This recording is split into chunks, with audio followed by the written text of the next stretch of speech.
À 1500 km de la France, la ville de Göteborg en Suède. Au cœur de l'hiver, le dépaysement est total.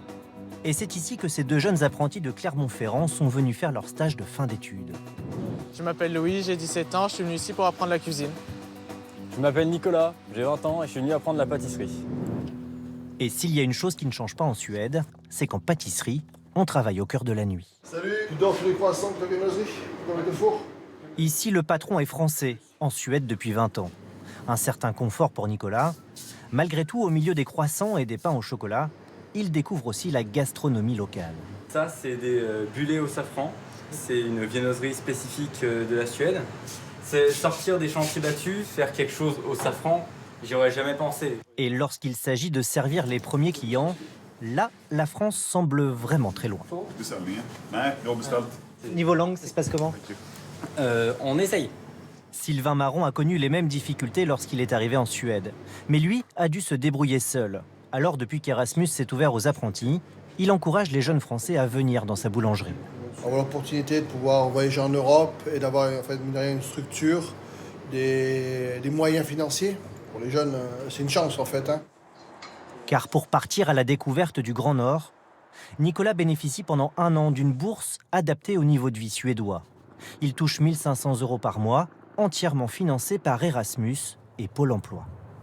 Ma bourse, elle finance donc mon loyer, mon alimentation. Sans la bourse, non, ça n'aurait pas été possible. À l'autre bout de la ville, il est des signes qui ne trompent pas. Louis évolue lui aussi dans un environnement bien français. En tout cas sur le menu, car en cuisine, le cuistot est britannique. Okay, Louis. On the preparation white wine sauce, we need a good sourness. Louis ne parlait pas un mot d'anglais en arrivant, et après quelques mois, il commence à se sentir plus à l'aise. Je comprends déjà beaucoup plus ce qu'il me dit et puis on va dire que je réponds par des petites phrases vraiment petites, mais effectivement, ouais, c'est quand même mieux. Le patron des lieux est un autre Français. Lui aussi emploie régulièrement des jeunes venus de toute l'Europe, mais il regrette que ce programme reste confidentiel. À peine 10% des Erasmus sont des apprentis.